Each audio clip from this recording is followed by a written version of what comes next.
السلام عليكم ورحمة الله وبركاته. إخواني وأخواتي في الله، احنا يوم الجمعة وكلنا عارفين إن يوم الجمعة بنقرأ سورة الكهف من أول ليلة الجمعة، يعني من أول مغرب الخميس بنبدأ في قراءة سورة الكهف. كلمة شدتني قوي عن سورة الكهف يا جماعة، وصراحة يعني بتعمل تغيير الوقت في حياتي. كلمة النبي عليه الصلاة والسلام في الحديث الصحيح، يعني قال رسول الله صلى الله عليه وسلم: من قرأ سورة الكهف ليلة الجمعة أضاء له من النور. أنا عايزك تركز قوي في كلمة أضاء له من النور ما بينه وبين البيت العتيق، يعني بينه من هنا لحد مكة، من هنا لحد الكعبة. ربنا ينور لك حياتك. حسيت من كلمة أضاء له من النور إن سورة الكهف مرتبطة باللي حياته بدأت تضلم، باللي بدأ يدخل في فتن وضلمة وعايزة تنور تاني، باللي محطوط في اختيارات صعبة وماهوش عارف يختار صح ازاي، باللي محطوط في ازمة صعبة والدنيا بدأت تضلم حواليه ومش عارف ازاي يختار صح. فحسيت ان سورة الكهف مرتبطة بان حياتك تنور بعد ما ضلمت. على فكرة المفاجأة بس اللي عايز اقولها لكم في الاول قبل ما اقول لكم بقى المفاجأة التانية، المفاجأة اللي عايز اقولها لكم في الاول ان الحديث ده جمهور المحدثين على ان كلمة ليلة الجمعة زيادة فيه، يعني زيادة شاذة فيه. يعني ايه؟ يعني قالك ان اصل الحديث من قرأ سورة الكهف اضاء له من النور، اضاء له من النور. مش عايزك تنساها ابدا، ومش عايزك تنسى الكلمة دي ابدا. اضاء له من النور دي ايه؟ دي مرتبطة بسورة الكهف. سورة وترى الشمس اذا طلعت، الشمس بتطلع مرة تانية، الشمس بتنور حياتك مرة تانية. اضاء له من النور ما بينه وبين البيت العتيق. يعني قالوا ان النبي عليه الصلاة والسلام في احاديث، طبعا النبي قال ان سورة الكهف تقرأ يوم الجمعة او ليلة الجمعة صحيحة، ولكن الحديث ده قال لك ان النبي عليه الصلاة والسلام قال لك اقراها كتير، مش مرتبطة بيوم جمعة. قال يعني ايه؟ انا ساعتها فكرت قلت طب الواحد ما يقرأش سورة الكهف يوميا ليه؟ الواحد حاسس ان الايام دي الفتن ضلمت الدنيا على الناس، كلنا عايشين في فتن، كلنا عايشين في اختيارات صعبة، كلنا فعلا الحياة بقت ضلمة يا جماعة. عايزين ننورها تاني، نورها من عندك يا رب. قلت طب الواحد ما يقرأش يوميا ليه؟ لحد ما لقيت وانا بقرأ في كتاب من الكتب ان سيدنا الحسن بن علي رضي الله عنه وارضاه سيد شباب اهل الجنة، كان ايام فتنة الحرب مع معاوية بن ابي سفيان رضي الله عنه وارضاه كان يقرأ سورة الكهف يوميا. وفوجئت ان سيدنا ان الامام احمد بن حنبل رحمه الله كان ايام فتنة خلق القرآن، لما كان بقى اتسجن واوذي عشان يقول بخلق القرآن، كان يقرأ سورة الكهف يوميا. قلت الله اكبر. يبقى فعلا سورة الكهف سورة أضاء له من النور، دي سورة ان ربنا ينورها لك من عنده، ان ربنا ينور لك حياتك من عنده. يبقى سورة الكهف امتى بقى نجري على سورة الكهف؟ انا عندي 114 صاحب، بعد سنين من صحبيتهم بقيت عارف مين فيهم اللي اجري عليه لما اكون محتاج حد شهم يقف معايا، مين فيهم اللي اجري عليه لما اكون هختار مثلا اختيار مهم في التجارة او في الشغل، مين فيهم اللي اجري عليه لما اكون عايز افضفض لحد وعايز حد يسمعني. اهو 114 سورة من سور القرآن بعد مصاحبتهم سنين. لازم تبقى عارف ايه الصورة اللي تجري عليها لما تحس ان في فتنة مثلا نساء وفي حياتك، يبقى سورة يوسف. طب لما تحس ان في ابتلاء، طب لما تحس ان الدنيا ضلمت، سورة الكهف. سورة الكهف تجري عليها لما تحس ان الدنيا ضلمت. عشان كده اصحاب النبي عليه الصلاة والسلام كانوا مرتبطين بسورة الكهف جدا يا جماعة، جدا. انتوا عارفين حديث اسيد بن حضير لما كان واقف يقوم الليل ورابط الفرس بتاعه وابنه صغير يحيى نايم على الارض، فهو بيقرأ نزلت ظلة من السماء، سحابة كده مليانة بتدور ومليانة سرج. الحديث صحيح، حديث ثابت، ومليانة سرج. فاسيد بن حضير خاف على ابنه يحيى، الفرس بدأ يعني عايز يشد الحبل اللي هو فيه، فخاف على ابنه فقطع القراءة.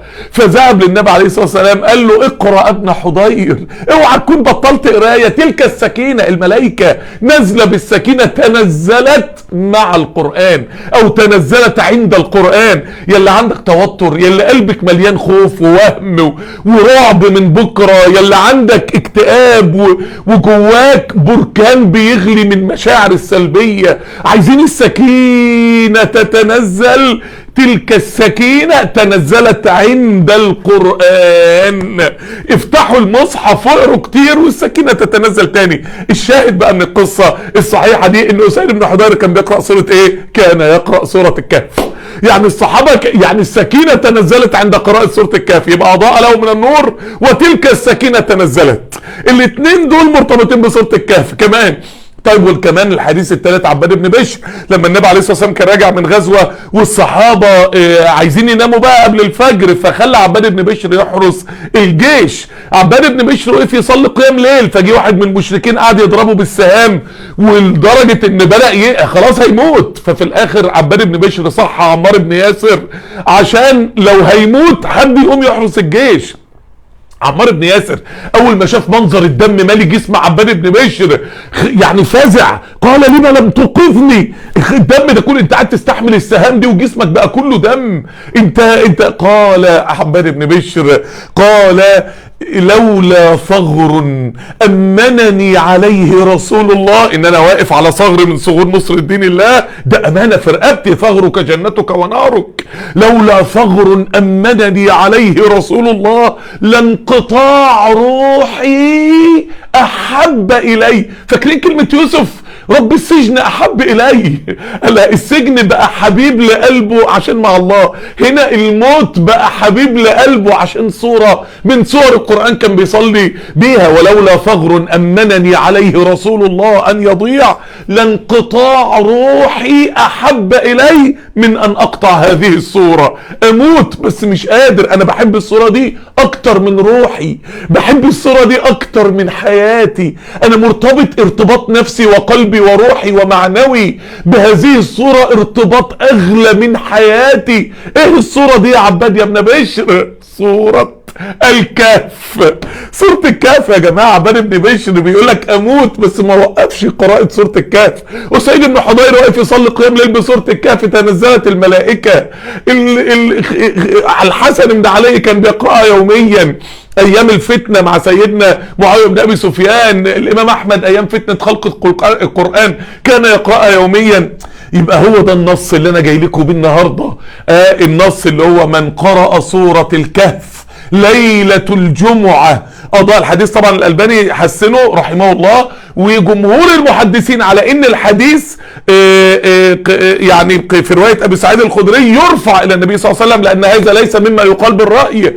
قالوا ولكن الاصح بدون كلمة ليلة الجمعة، يعني قالوا ان النبي عليه الصلاة والسلام قال لك اقرا سورة الكهف كتير، عايزها تنور اقرا سورة الكهف. من قرأ سورة الكهف ليلة الجمعة أضاء له من النور، أضاء له من النور، نورها من عندك يا رب، أضاء له من النور ما بينه وبين البيت العتيق.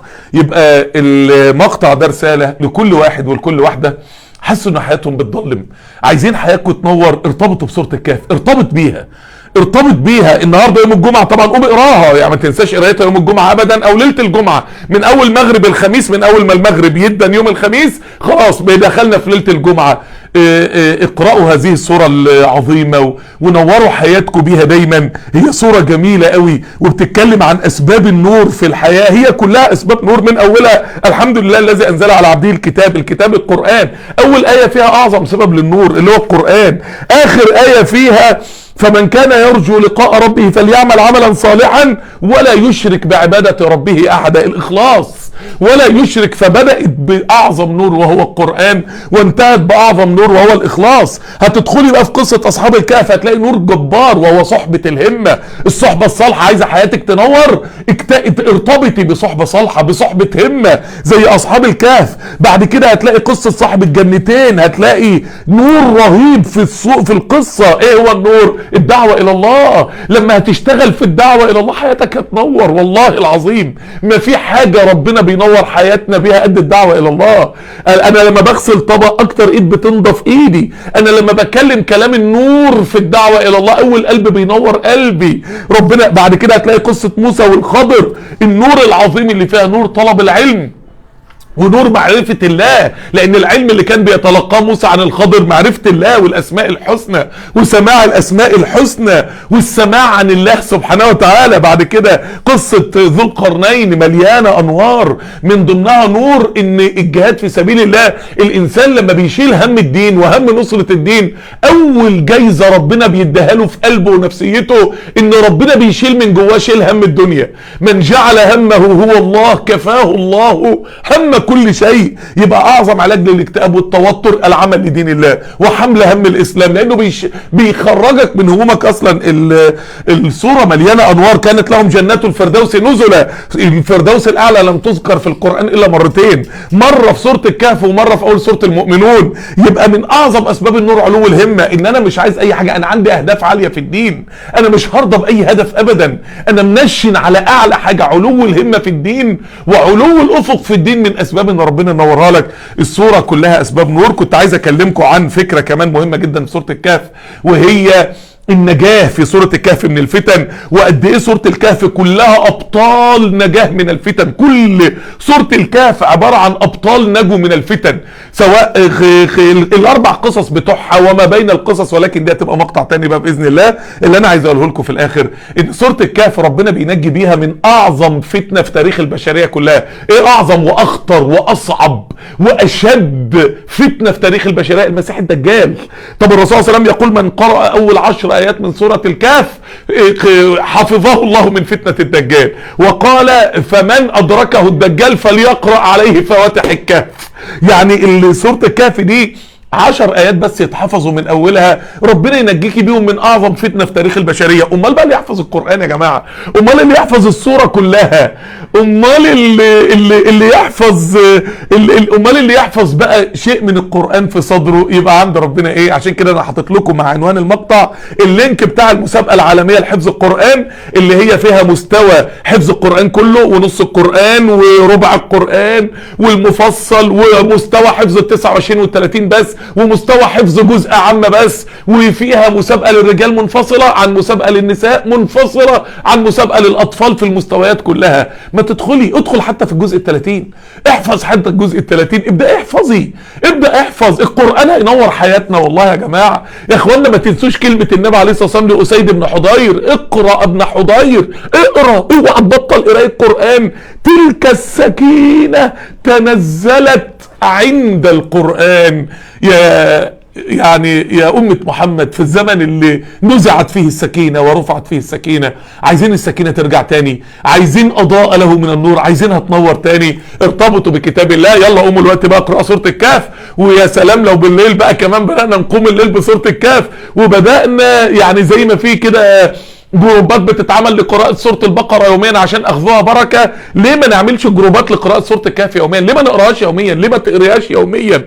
ما هو الحسن بن علي كان بيقرأها كل يوم، والامام احمد كان بيقرأها كل يوم، والصحابة كانوا بيقوموا بها الليل كثيرا عشان تنفيذ وصية النبي عليه الصلاة والسلام: من قرأ سورة الكهف اضاء له من النور ما بينه وبين البيت العتيق. اللهم اجعلنا من اهل القرآن، اللهم اجعلنا من اهل القرآن، اللهم اجمع لنا القرآن والدعوة إليك، اللهم استعملنا ولا تستبدل بنا، اللهم مصرف القلوب صرف قلوبنا على طاعتك. ما تنسوش ساعة الإجابة النهاردة، الربع ساعة اللي قبل المغرب، تنسوش. خدي مكان لوحدك كده، خد مكان لوحدك وارفع ايدك وقول يا رب. وما تنسوش انكم تبعتوا النهاردة هداياكم لرسول الله صلى الله عليه وسلم. حبيب الله النهاردة في ملائكة بتوصل له هدايانا من الصلاة عليه، ولو 100 صلاة عليه كده، ولو 100 صلاة عليه. فاكرين كل اللي انا قلته؟ سبحانك اللهم وبحمدك، اشهد ان لا اله الا انت، استغفرك واتوب اليك.